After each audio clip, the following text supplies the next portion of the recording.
지난주서부터 시작해서 많은 친구들이 이제 감기와 시험 기간 때문에 예배 자리에 많이 못 온 것 같아요.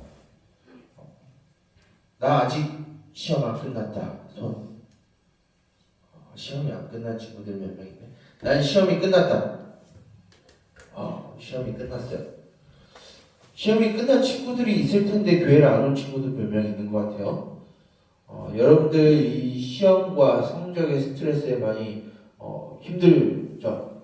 피곤하고 1년 동안 또 내년도 그렇게 살아갈 텐데 그 중에서도 우리 주일에 이 예배드리는 이 시간만큼은 여러분들 그런 시험과 또한 성적과 여러분들이 진로에 대해서 스스로 고민하고 여러분들을 얽어매는 것이 아니라 이 예배를 통하여서 그리고 특히 이 성탄의 계절에 우리를 위하여 이 땅에 오신 예수 그리스도를 묵상함으로 인하여서 여러분들 그러한 시험, 성적, 돈, 대학에 여러분들 목을 메고 살아가는 것이 아니라 여러분들의 진정한 왕 되신 예수님을 이 성탄의 계절에 묵상하고 날마다 그 예수님과 동행하며 살아가는 저와 여러분 우리 동현교회 3D 중고등부가 되기를 주님의 이름으로 축복합니다.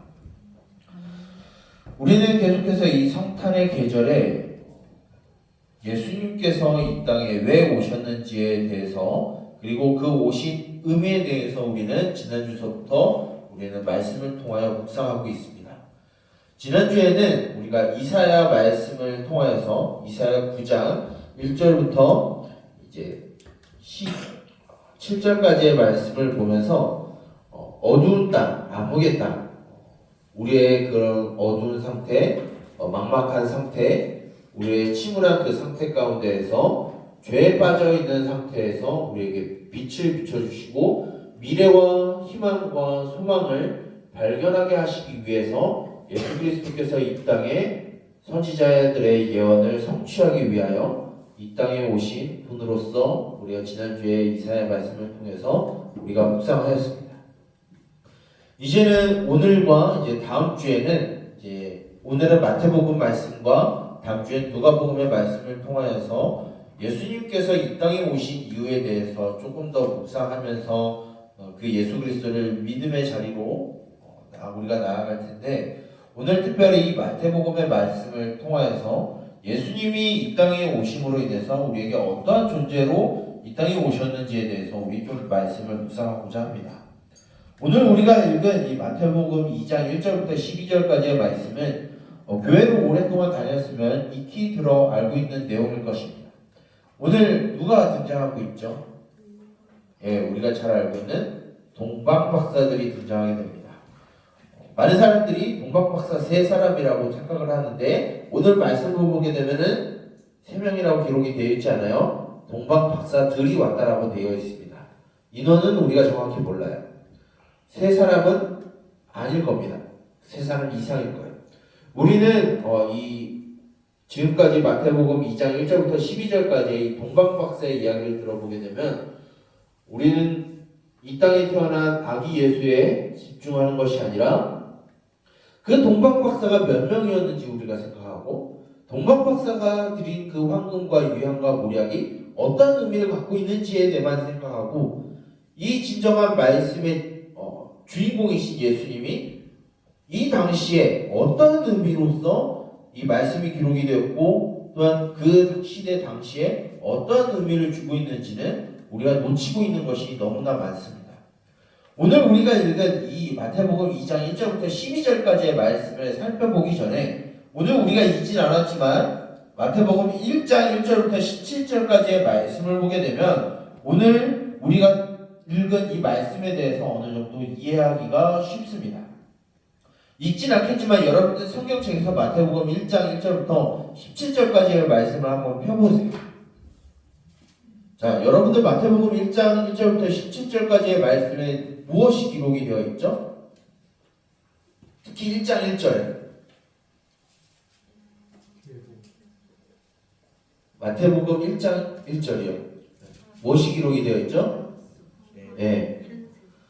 아브라함과 다윗의 자손 예수 그리스도의 계보다 족보다 라고 이야기를 하면서 2절부터 16절까지 쭉 우리가 좀 이해하기 힘든 족보 누가 누구를 낳고 누가 누구를 낳았다는 이야기가 굉장히 수두룩 빽빽하게 기록이 되어 있습니다. 이것이 오늘 말씀과 무슨 연관이 있기 때문에 목사님이 굳이 오늘 읽지 않았지만 1장 1절부터 17절까지의 말씀이 오늘 말씀에 이해하는 거에 좀 도움이 된다라고 말하는 것일까 우리가 생각할 수 있습니다. 우리가 지금까지 영어부를 지나고 유치부를 지나고 유년부와 초등부를 지내오면서 이 말씀을 수없이 많이 들었을 것입니다. 그런데 오늘 우리가 청소년으로서 중고등부로서 지금까지 들었던 그 설교보다 좀 더 깊숙하게 오늘 말씀을 묵상하고 좀 해봤으면 좋겠습니다. 여러분들은 오늘 우리가 읽진 않았지만 1장 1절부터 17절까지의 말씀 중에서 가장 하이라이트를 보여준 게 뭐냐면 1장 17절 말씀이에요. 1장 17절에 무엇이 되어 있냐면 아브라함부터 다윗까지 14대고 다윗부터 바벨론으로 끌려갈 때까지가 14대고 바벨론으로부터 끌려가서 예수님에 이르기까지 14대다라고 이야기를 하고 있을 거예요. 여기에서 14라는 의미가 도대체 무슨 의미이기 때문에 이렇게 이야기하는 것일까? 라고 여러분들이 생각할 수 있습니다. 여기에서 14는 다윗이라고 하는 그 사람의 이름, 우리가 올해 구약 성경을 살펴보면서 아브라함 다음으로 가장 많이 살펴봤었던 인물이 아마 이 다윗이실 거예요. 이 다윗의 이름을 숫자로 히브리어에 있었던 이 다윗이라는 이름을 숫자로 환산해 보면은 14라는 숫자가 나오게 됩니다. 이 14라는 숫자가 총 3번 언급이 돼요. 즉 예수님이 누구의 자손으로 오셨느냐? 바로 다윗의 자손으로 오셨다라는 것을 의미하고 있어요. 자, 다윗은 누구죠? 우리가 올해 들었던 다윗은 어떤 사람이었나요? 하나님의 마음에 합한 이스라엘의 왕이었죠. 즉 예수님이 다윗의 자손으로 오셨다라는 의미는 유대인의 왕으로 이 땅에 오셨다라는 것을 가르쳐주고 있어요. 자, 오늘 이 1장의 이 기본적인 이해, 예수님은 다윗의 자손으로 유대인의 왕으로 오셨다라는 것을 여러분들 머릿속에 집어넣고 오늘 우리가 읽은 마태복음 2장 1절부터 12절까지의 말씀을 우리가 이 스토리를 봤으면 좋겠어요. 오늘 스토리를 보면은 가장 크게 등장하는 세 부류의 사람들이 등장합니다. 가장 처음에 누가 등장할까요? 2장 1절에 누가 등장하죠? 헤롯 왕이 등장을 합니다. 그리고 또 누가 등장할까요? 동방 박사들이 등장하게 됩니다. 그 다음에 등장하는 사람은 대제사장과 서기관이 등장해요. 여기서 우리가 먼저 살펴볼 사람이 이 헤롯이라는 사람입니다. 헤롯은 어떤 사람이냐면 이 당시에 이 유대인들을 지배하고 있었던 나라는 유대인이 아니라 로마 제국이었어요. 로마 제국에서 이 헤롯이라는 사람을 유대인의 왕으로 앉힌 겁니다. 대신 이것은 좀 어려운 말로 분봉왕이라고 이야기를 하는데 황제가 세운 제후왕이라는 의미를 갖고 있어요. 이 헤롯은 로마 제국이 임명한 유대 지역의 왕이었어요. 근데 이 헤롯이 어디 출신이냐면 유대인 출신이 아닙니다. 이두메라고 하는 외국인 출신이에요. 성경의 말씀을 보게 되면 유대인을 다스릴 수 있는 사람은 오직 유대인들만, 그 중에서 유다 지파의 다윗 자손만 이스라엘의 유다의 왕이 될 수 있다라고 성경에 되어 있어요. 그런데 지금 유대인들을 다스리고 있는 왕이 누구죠? 로마 제국이 임명한 이두메라고 하는 이국 외국 지역의 출신의 헤롯이라는 왕이 유대인을 다스리고 있어요. 정통성이 있는 왕일까요? 없는 왕일까요? 정통성이 없는 유대인들의 가짜 왕입니다. 그런데 이 가짜 왕이 유대인들이 다스리고 있을 때 먼 동쪽에서 수많은 무리를 이끌고 온 동방의 박사들이 이 헤롯 왕을 찾아와서 누구를 찾고 있나요? 자, 유대인의 왕이 출생했다라고 하는데 유대인의 왕이 어디 있습니까? 라고 물어봐요. 자, 정통성이 없는 헤롯 왕은 어떤 반응을 보일까요? 오늘 말씀을 보게 되면 3절에 헤롯 왕과 온 예루살렘이 듣고 소동했다라고 이야기를 하고 있는데 좀 더 영어 성경이나 원문적으로 보게 되면은 보면은 어떤 의미를 갖고 있냐면 공포와 패닉이 왔다라고 이야기를 하고 있어요. 자, 왜 공포와 패닉이 왔을까요? 자, 정통성이 없는 이두메라고 하는 외국 지역에 로마 제국이 임명한 유대인의 피가 전혀 흐르지 않냐는 헤롯이라는 왕에게 이 소식을 들렸을 때 어떤 생각을 하고 있을까요? 이 이야기를 유대인들이 듣게 되면 이제 헤롯 왕은 죽은 목숨이죠.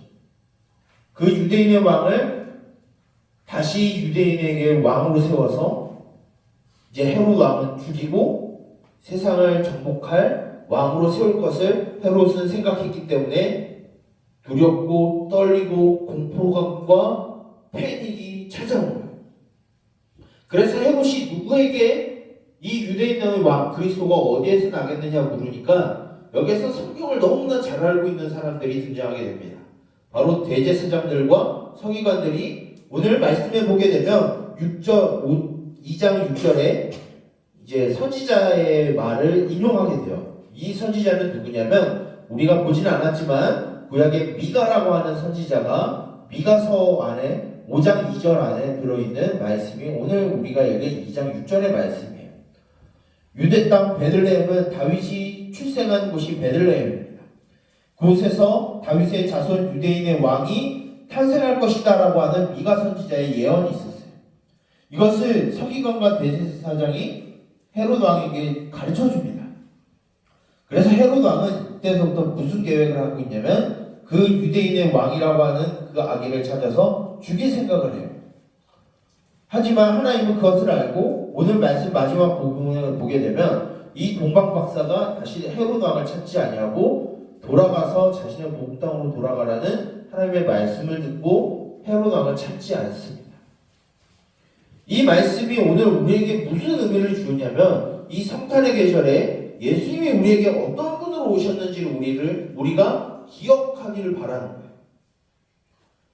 유대인으로 왕으로 왔다라고 하는 것은 단순히 유대인의 피가 흐르는 유대인들을 다스리는 왕으로서 보여지는 유대인의 왕이 결코 아닙니다.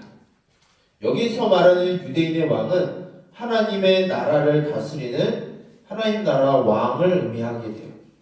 여기서 하나님 나라라고 말하는 것은 바로 저와 여러분들을 의미합니다. 저와 여러분들을 다스리기 위해서 이 다스린다는 의미는 우리가 세상 권력자들처럼 포갑을 휘두르고 권세를 휘두르고 권력을 휘두르는 왕이 아니에요. 여기서 말하는 왕은 자신의 백성들을 돌보고 지키고 보호하고 인도하고 먹이고 지키는 일을 하고 있어요. 혹 죄를 범하면 심판하고 징계하는 일도 왕이 하는 거예요. 즉 유대인의 왕으로 오셨다는 예수님이 유대인으로 왕으로 오셨다라고 하는 것은 우리의 진정한 왕으로 예수님이 오셨다라는 거예요. 그런데 우리가 살아가고 있는 이 세상은 예수님이 아니라 다른 왕들, 가짜 왕, 헤롯과 같은 다른 가짜 왕들이 우리 삶에 왕으로 존재하고 있다는 거예요. 그 왕이 누굴까요? 돈이 우리의 왕이 되어 있어요. 여러분들 성적이 여러분들의 왕이 되어 있고 여러분들 대학이 시험이 명예와 권력과 친구들에게 얻는 인기가 여러분들의 헤롯과 같은 왕으로 우리들에게 존재하고 있는 거예요. 근데 참 무서운 것은 이것이 너무나 자연스럽고 당연한 것이다 라고 생각하는 게 우리들의 생각인 거예요. 근데 오늘 말씀을 보게 되면 그러한 것들은 모두 헤롯과 같은 가짜 왕이고 예수님을 우리의 진정한 왕으로 섬긴다라고 하면 그것들은 우리들에게 더 이상 왕노릇하지 않는 것이다 라고 말하는 것입니다. 우리는 이런 돈과 명예와 권력과 쾌락과 그리고 시험과 성적과 진로가 우리의 왕이 돼서 우리를 억누르고 우리를 괴롭게 하고 우리를 눈물을 흘리게 하고 우리가 신경질 나게 만들고 짜증나게 만들고 스트레스를 받게 하고 있어요. 근데 우리는 그것에 대해서 전혀 저항하지 않고 그것이 잘못됐다고 생각조차 하지 않고 살아가고 있습니다. 그런데 이 성탄의 계절에 예수님이 우리의 진정한 왕으로 오셨다라고 하는 것은 이제 그러한 것이 우리를 억누르고 다스리는 왕이 아니라는 것을 선언하는 거예요. 그것을 믿는 거예요. 더 이상 돈이 우리의 왕이 아닙니다. 더 이상 성적이, 시험이, 우리의 쾌락이 우리의 진로가 우리의 왕이 아니다라는 것을 고백하는 게 이 성탄의 계절에서 우리의 왕으로 오신 예수님을 믿는 믿음이에요. 여러분들은 여러분들의 왕이 누구라고 생각합니까? 여전히 성적이 여러분들의 왕이라고 생각하고 있나요? 여러분들 여전히 시험이 여러분들의 왕이라고 생각하고 있나요? 아니면 여러분들 돈이, 여러분들 대학이, 여러분들이 생각하는 그런 성공과 쾌락이 여러분들의 인생을 좌우하는 왕이라고 생각하고 있나요? 그런데 오늘 말씀을 보게 되면 그러한 것들은 예수님이 왔을 때 다 가짜라는 것이 판명된다라고 이야기하고 있어요. 왜 그러냐면 그러한 것들은 우리에게 자유함과 기쁨과 즐거움을 주는 게 아니라 오히려 슬픔과 아픔과 괴로움과 스트레스와 짜증과 억울함만을 주는 가짜 왕이라는 거예요. 우리에게 오신 예수님은 그러한 것들을 주시기 위해 오신 분이 아닙니다. 우리의 왕으로 오신 예수님은 우리를 지키시고 우리를 돌보시고 우리를 이끄시기 위해서 우리를 찾아오신 거예요. 여러분들이 이러한 예수님을 믿을 때 여러분들에게 진정한 자유함이 있기를 원해요. 여러분들의 진정한 기쁨과 여러분들의 진정한 즐거움과 만족함이 이 성탄의 계절에 우리의 왕으로 오신 예수님을 묵상함으로 인하여서 여러분들이 느끼기를 원합니다. 그래서 이 성탄의 계절에 믿지 않는 다른 사람들처럼 그냥 놀고 먹고 마시고 즐기고 허락방탕하게 이 성탄의 계절을 보내는 것이 아니라 우리의 왕으로 오신 그 예수 그리스도로 인하여서 이 세상의 것을 우리의 왕으로 삼는 것이 아니라 우리를 찾아오신 예수님을 우리의 왕으로 섬기고 우리를 이끌어가고 계시고 우리를 돌보시고 지키시는 분이 오직 예수 그리스도라는 사실을 믿음으로 우리가 고백하며 이 성탄의 계절을 보내는 저와 여러분들이 되길 소망합니다. 여러분들에게 있는 그 가짜 왕을 치우시길 바라요. 헤롯과 같은 가짜 왕을 치워버리고 진정한 우리의 왕 되신 예수 그리스도를 우리의 마음 가운데 모셔서 그 예수 그리스도를 묵상하고 그 예수님과 항상 함께 동행하고 그 주임으로 인하여서 어느 상황이나 어느 시대나 어느 여건이나 어느 상황에서나 기뻐하고 즐거움을 우리 주 예수님으로 인하여서 찾는 저와 여러분 우리 동현교회 3D 중고등 모든 공동체가 되기를 주님의 이름으로 축복합니다. 목사님 기도하고 축도함으로 예배를 마치도록 하겠습니다. 기도하겠습니다. 살아계신 주님, 우리의 진정한 왕으로 이 땅 가운데 사람의 몸을 입고 오신 참 하나님이시며 참 인간이신 예수님, 그 주님을 우리가 묵상하며 그 주님과 항상 동행하길 소망합니다. 우리가 살아가는 이 시대는 헤롯과 같은 가짜 왕들이 판을 치고 있음을 우리가 고백합니다.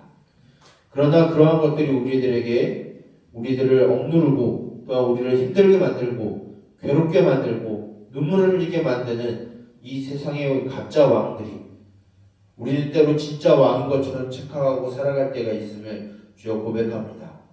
그러나 이 성탄의 계절에 우리를 찾아오신 진정한 왕 되신 예수 그리스도를 우리 마음 가운데 모시고 그 예수 그리스도를 우리의 왕으로 삼음으로써 하나님 아버지 우리의 왕으로 오신 그 예수 그리스도를 믿고 신뢰함으로 더 이상 이 세상의 돈과 시험과 성적과 성공과 쾌락에 빠져서 살아가지 아니하고 우리를 이끄시며 돌보시고 지키시는 그 주님을 신뢰하고 의지하는 삶이 이제로부터 있게 하여 주시옵소서.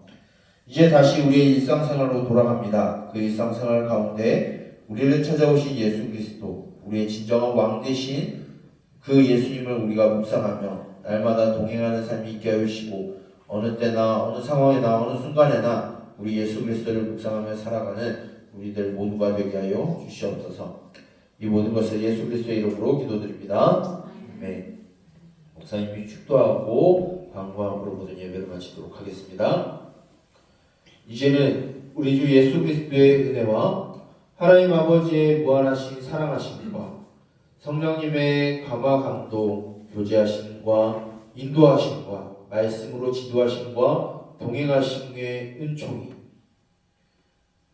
세상의 가짜 왕들을 내어 던지고 우리의 진정한 왕으로 오신 예수 그리스도를 믿고 신뢰하고 의지함으로 이 땅 가운데 자유함과 기쁨과 즐거움을 누리며 살아가기를 소망하는 주님의 백성된 우리 동현교회 3D 중고등부 모든 공동체 머리머리 위에 이제로부터 영원토록 함께 있을지어다.